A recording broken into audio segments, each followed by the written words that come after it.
Another day, another vlog. Nandito po ako ngayon sa bahay namin sa GMA.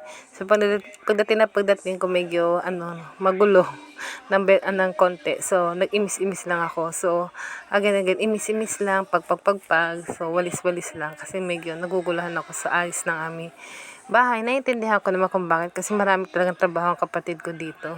Bukod sa nagbabantay ng bata, ayan po, marami tumutulong po siya sa asawa niya sa kanilang munting negosyo. So ayan po, nag-imis-imis ako, nag-ayos. Yan po ay washing machine namin bago hindi pa nagagamit. So nandiyan lang yan sa loob ng sala.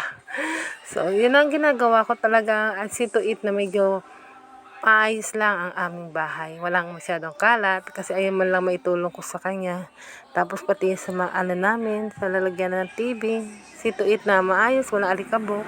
So, imis-imis lang talaga. Yan yung right term, imis-imis. Ayan na po.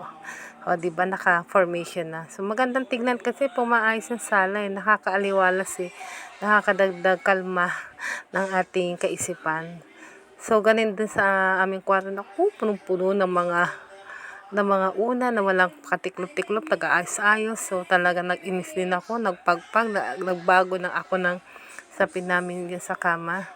So, ayan, nais ko. Pinalitan ko yung sapin. Tapos yung isa ko apo, kasama ko matulog. So, inayos ko din yung kanyang mga unan, kumot. So, ayan. Maging, maayos lang. Ganun anak ko eh. Ayoko talaga na magulo. Sa totoo lang. Hindi ko na alam po kung kaya natin na kaya nyo. No? Ako talaga hindi. Sige po, bye-bye na po. Bye!